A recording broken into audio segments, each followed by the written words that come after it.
Welcome sa part 1 ng ating weekend charting. And again, ang poll natin is ginawa natin sa ating Facebook group. Yan. So kung gusto nyo sumali sa ating FB, just click the description and follow us. Nandiyan ang link papunta sa ating Facebook group. Okay, meron din tayo dyang Discord. No? Kung gusto nyo sumama sa Discord natin, yun. Doon kayo sa Facebook at pasok sa Discord para makasama kayo sa free channel natin. Okay, free. Kung naman gusto niyo mag-aral mabuti at karirin, no?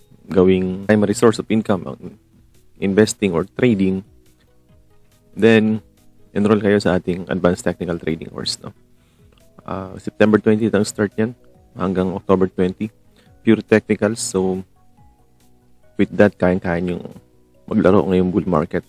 Okay? Kasi pag bull run, 80% technicals, 20% FA lang. Okay? Pero pag correction, doon papasok ang FA.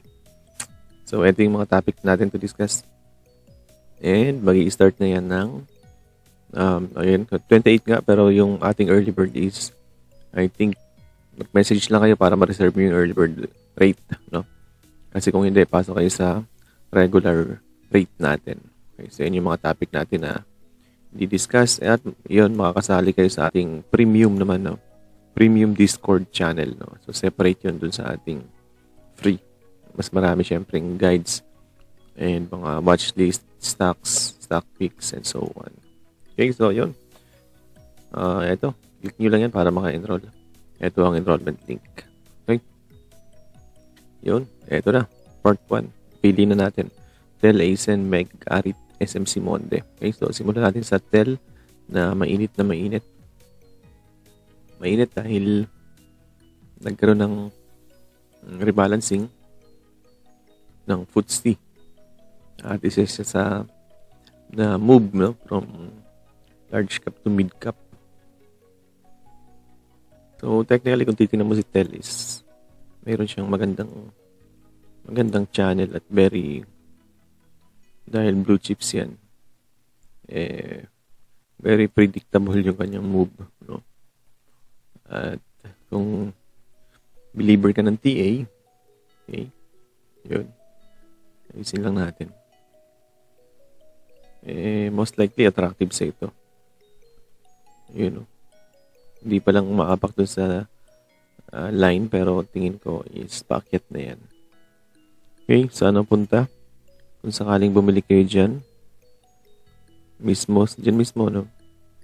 Pwede nyo ilagay ng trail stop or stop loss. Masyadong malalim yung MA200, no? Pero yan yung safe. And ang target niyan, mga dito. So, 13% upside lang technicals. Kasi magre-range lang ulit yan. In case na mabasag niya yan, pwede naman siyang mas maglagay ng mataas na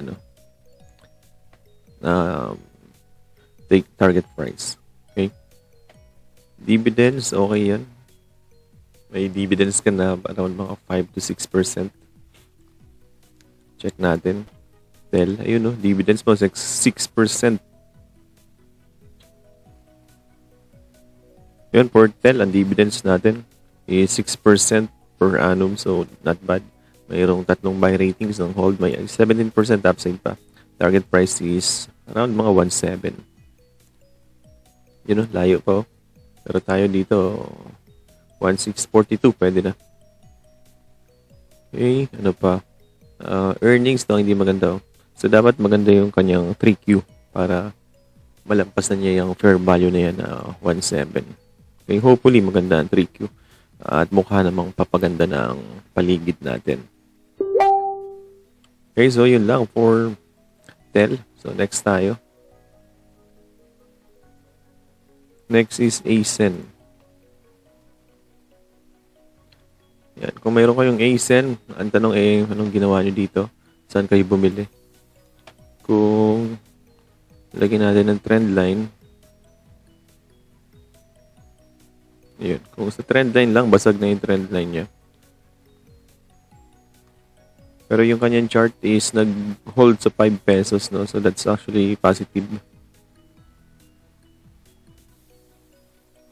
Ayun. Positive, pero hindi tinamaan ito. Kaya hindi yan.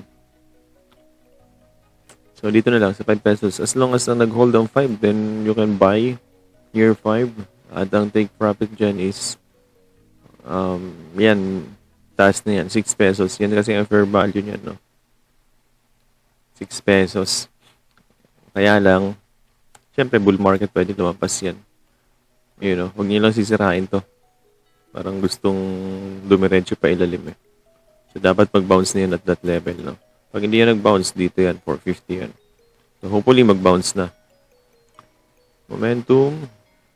Wala pang momentum, pero konti pa.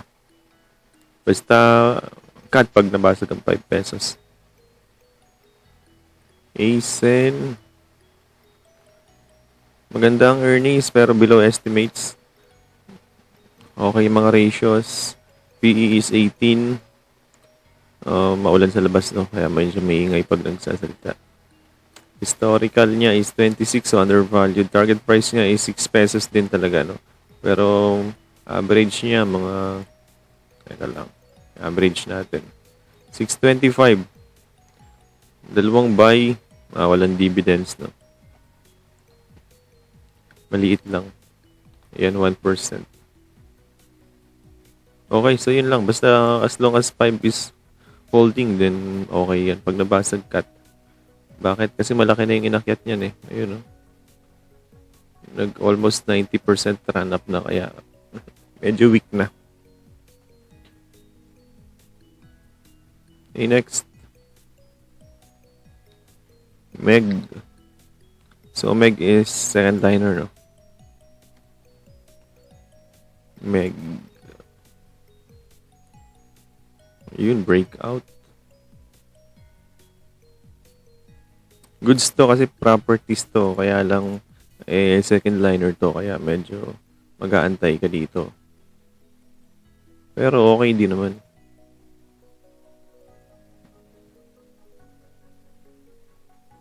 Wala na to.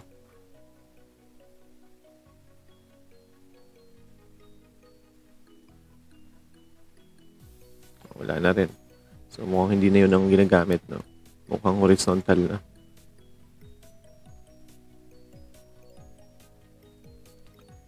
Yun.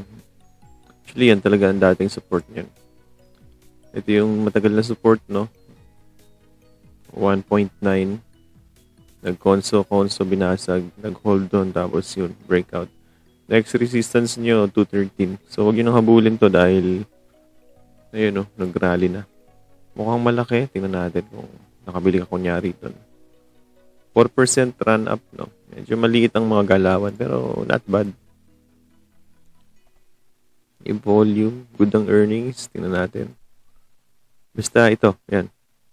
212. So, huwag nyo habulin. Ang diskarte, pag bumagsak dito, below 2. No? Near 2 or below.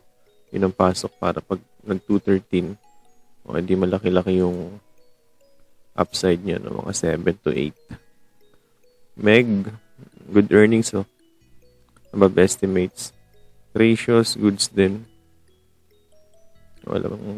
Walang masabi sa ratio. PE is, of course, very cheap.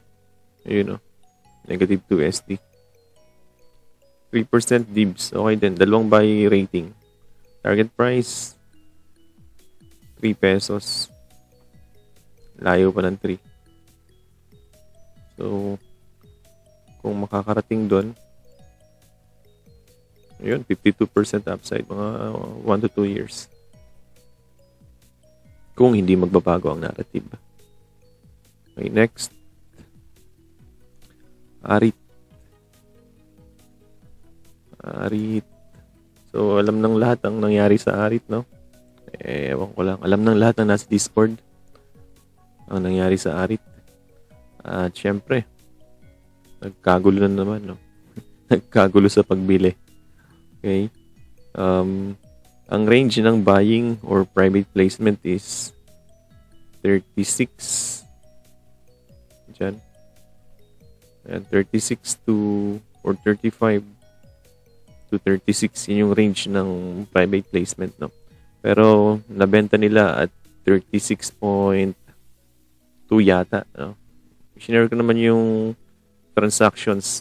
pinakita ko sa kanila kung saan nagkasundo. At dahil doon, laki ng volume. Walang cross dyan. I mean, legit volume yan, no? So, same thing, nung bumagsak dito, nakuha natin. At hindi natin alam kung saan magkakasundo, kaya nag-lock ng profit. Pero nung nakita natin na mataas yung level ng private placement, it means bullish. Kasi kaya niyang presyohan ng mataas at hinabol naman ng client. Good yun. So, dahil nakita natin yun, bili ulit, no? And yun, kita na naman. So, ano ba ang hinahabol natin sa REITs? Ba't natin gusto yan? Kasi nga yung PH10Y natin is just 6 or 5.6% na lang for REIT. Ang yield nito is check natin. Ang yield nito is 6% pa. 6.05. May asset infusion pa. O so, palagay na natin, no? Kasi yan ang kanyang, sa 6% na lang. Dahil 5.6 na lang, si 10Y, yun, target is 42. Okay? Pero I think yung 5.6 na yan, bababa pa yan hanggang 5%. 5% yan. Kaya ang target dyan,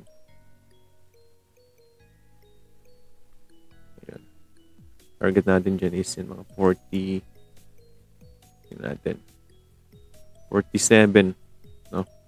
47 kung bull ang market, syempre bull yan. O kayang i-challenge ulit yung 50. Pero hindi yan bukas, no? It will take years. Pero okay lang kasi kung ang average mo ay let's say dito pa o ngayon na lang, no? Huwag tayo lumayo. Yun, may 40% upside ka plus dividends, let's say 2 years kinuha. O di plus 2.6 o 2.5, 10. O di mga 50%, no? Or 60. Not bad, no? Instant yan. I mean, sure yan, no? Risk. May risk pa rin pero almost limited risk. Okay? So, pero dahil mataas na ang kanyang current price, naka-hold na sa iba. 2 na lang yung buy. So, mag-ingat din. Pero good earnings, oh. Okay, so yun lang naman tinitingnan dyan. Dividends lang. REIT. Next is SMC. Yun, kita nyo naman, oh. Not rated, neutral, not applicable, wala. Ayun, kaya medyo half-hearted tayo kay SMC. Pero sa move ng chart, hindi malabong mag-bounce. Gaya nito. Tingnan natin to. Ito, hindi. Ito, pwede to. Mukhang mga kakaibang galawan. Medyo liquid kasi to, kaya hindi mo ma-volume, no? Medyo problema pag nag-volume ka. Medyo mahirap ilabas kasi malayo ang spread. Pero may chance na bumalik kapag mga ganyang candle bumabalik. O kaya nito. Bumabalik lang sa normal. Ito pa, oh. So, okay naman. Ito rin. Basta mga ganyang candle na SMC, bumabalik yan. Ngayon, rebalancing yan, kaya may chance bumalik, no? So, kung ako, pag bumalik yan, kahit dito lang, benta na yan. Bakit? Kita nyo naman, no? Earnings, negative. Walang gustong mag-analyze. PE, negative 12. Walang naglagay ng fair value. Merong isa, 106. 102 pala. Ito lang yun, 102. Okay, kaya medyo hindi maganda si SMC, fundamentally. Kaya hindi pwedeng i-hold ng long term. Ano lang, quick bounce lang. Ayun, no, negative 60, no? Negative 49. Kahit maganda yung kanyang news about, about airlines, di ba? Hindi naman nag-rally. So, yan ang problem with SMC. Okay, hindi rin siya member ng MSCI. Ngayon, remove na siya sa FTSE. So, PSE na lang to. Pero locals hindi para magtulak, no? So, yun lang. Quick bounce, SMC. May chance kasi technically may DNA na ganun. Pero pag wala, cut. No? Let's say, bumili ka dito, tapos nag-drop pa. O, cut na. Kasi walang support. O, saan ang support natin? Malayo, no? Pandemic low na. Bakit may stock na pandemic low sa bull market? Hindi naman siya pandemic low, no? Pero almost near. So, something's wrong. Quick bounce, pwede yan. So, congrats sa mga nakabili. At magdasal na mag-bounce sa Monday. Yan. Meron naman yan. Next. Monday.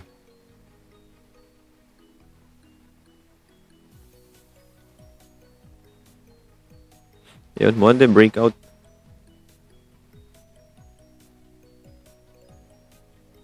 Goods naman talaga si Monday, no? Dahil consumer play, kung nag-iis na ang inflation, ibig sabihin, time for consumer to recover.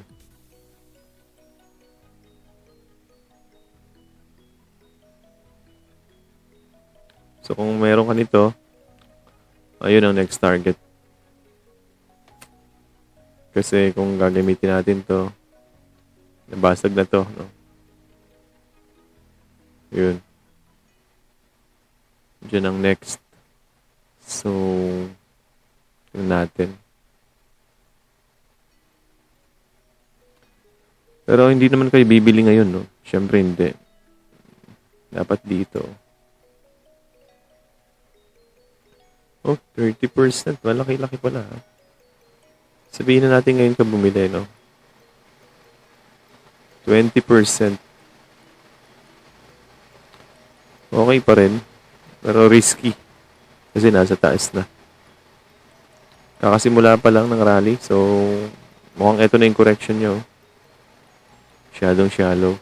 So, pag nagbigay pa ulit, pero sa itsura niya, mukhang mag-breakout na siya. Pwede, buy on breakout dyan. Pero ako, hindi ako bibili dyan. Year 10. Pwede. Malapit na rin naman eh. Ayun oh. Pero hindi. Paakyat na pala to. Nag-retest na pala. So, yun lang, Monde. FA, good earnings. Ayun oh. Above estimates. Tatlong buy, 16% upside. Target price is 12. Ratio, medyo mababa yung net profit at saka yung return on asset. So, yun lang ang so far problem. Pero, ayun nga, beat estimate kasi ang estimate sa kanya negative oh, tapos nakapag-positive siya. So, normal lang na mababa ito. Okay? So, yun lang for Monde. And we're done sa part 1. Mamaya, part 2 tayo. Ito naman. MBT, RCR, SNPH, Converge, RLCSCC, RCR. Okay, malayo pa. So, yun lang. Mamaya, pag-usapan natin itong mga to. Thanks for watching. Kita-kits part 2.